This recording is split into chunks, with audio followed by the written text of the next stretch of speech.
Hello everybody, this is Simon with another episode of Mega Man Dogs for Dectilon's Hard Games thread.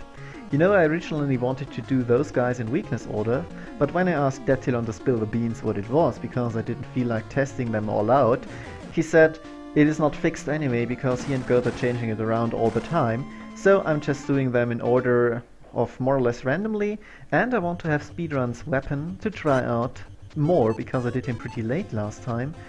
And his weapon is really fun, I think. This one, however, is my favorite so far.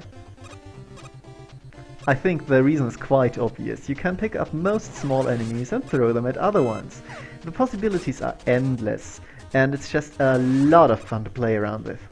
But yeah, onto the stage because it doesn't really lend itself to special weapons. This guy is colossally in the way, and I feel that it is kind of an awkward placement, because on one hand, he teaches you a very important thing. That this stage is all about choosing the right path, the quickest path, because if you are not quick, you get booted back to the beginning, pretty obviously. However, more paths than one might be the right one. And in this very first case, only the top one is right, because otherwise that guy will be so much in the way that you will never make it. So I don't know if there couldn't be a little bit of change, like 3 paths and one of them is blocked by it. Yeah. This second part doesn't really offer too much in the way of choice of paths. There is a little one later on, but it is just a gentle introduction to the whole concept of going fast is the right thing, because it is always going to be pretty close, and tricks like this one here are more or less essential, sliding over the gaps or just walking over them. This here too is a choose your own path adventure, with one caveat, mainly that the slide is a bit longer than I'm used to. And also, the very first time I played this, up until exactly now, I didn't realize that I could charge shot those things. I was too used to, was it Mega Man 4 who you couldn't charge through? No, 6 it was the last I played, and yeah. So it is far easier, of course. These here are great fun. There should be more stages. Definitely going to recommend using them more. It is obvious as appeared to go downwards and to take out those guys from Mega Man 1 as quickly as possible, but I still made it, because charging, as shown, is the right thing. These couple of rooms are kind of disappointing in my opinion, because so far the right way to go about things was just hold right, speed, do the jumps correctly.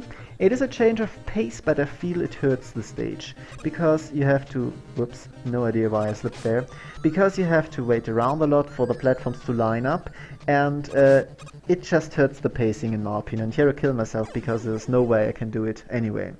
It is also has the potential of being quite frustrating, especially as it is a vertical stage, and if you make a mistake you can easily fall off twice, 2 screens in a row, and it's just not that fun. From the concept itself, it is very self-explanatory and plenty doable. I just don't think it's as fun as the rest of the stage, and it is a great stage.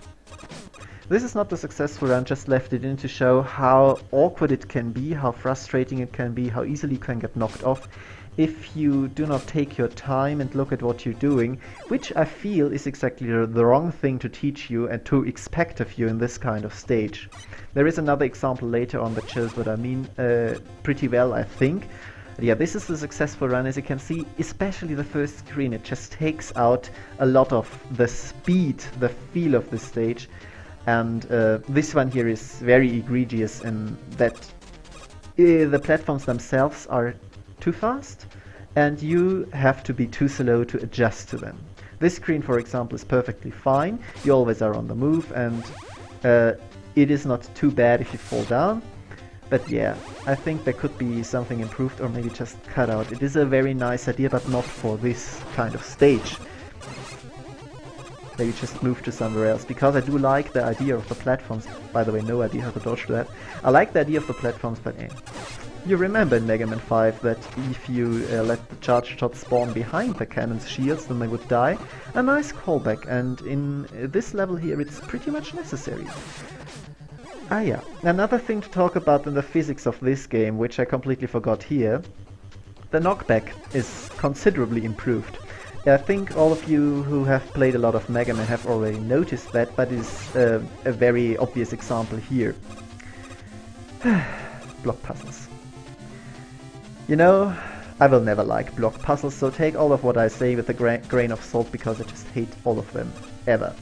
But this one here, it is definitely not as frustrating or egregious as some in Hitman, for example, but I do think that the blocks are kind of too fast, in my opinion.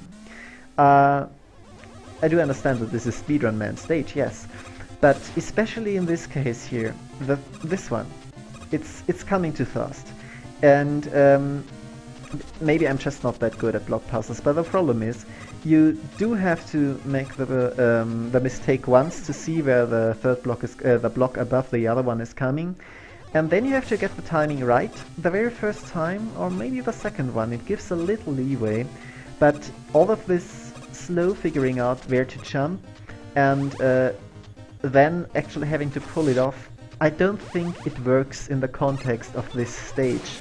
Again, it's just something that is not suited for a stage that has to move very quickly. Otherwise, it's really nice, because you don't die when you fuck up the jump. But you might as well in this stage, or just put back to the beginning, because of the nature of it. This is the last stretch, and it is really good. It is basically the perfect example of how this stage should play, and does play most of the time. It is very fast-paced, you have lots of paths to choose from, you can always take the one which you are most comfortable with, you don't have to take the one that is fastest, definitely not. And it requires a very varied skill set while still allowing you to move to the right all the time. This is very good, I love it.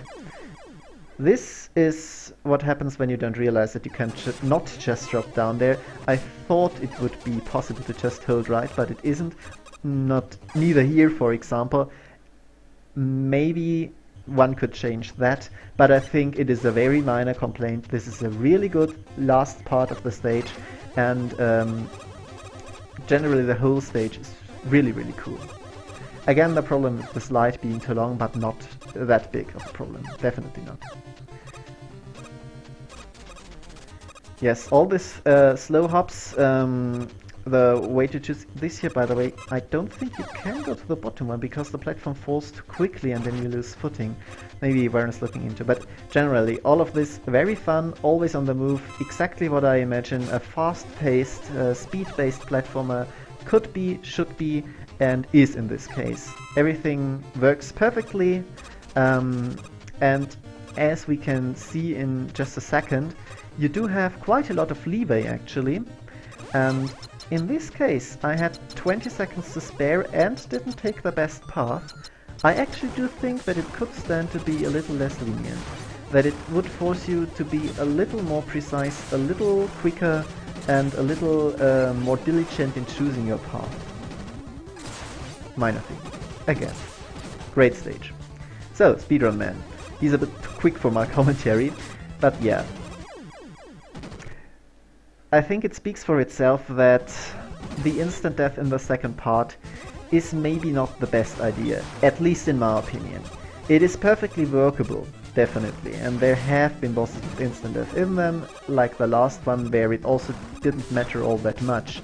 But getting back up is kind of a nightmare, especially as in this game the spikes aren't substantial, and as always I feel after a long and hard stage, having instant death in a boss fight is just not that cool on the player generally. If they were to take off like a third of your health and everything, or something, then it would allow you to make mistakes and recover from them. I mean, you can recover, like here I finally do so, and I did cut out a few deaths, regardless in between there, which I didn't feel were entertaining and or interesting or informative or whatever. But it is a very cool boss. It plays really nicely. It is a lot of fun, even though he could stand to be invincible when he does the sideway attack, because he has a great window of opportunity to hit him when he's bouncing along the walls, but when he's charging at you, not so much. But minor detail, again, very cool boss. I'm just not convinced about the instant death, is all. And this weapon looks fun as hell to try out. I'm going to do so the next time, of course. For now, no more closing words necessary. Thank you very much for your attention.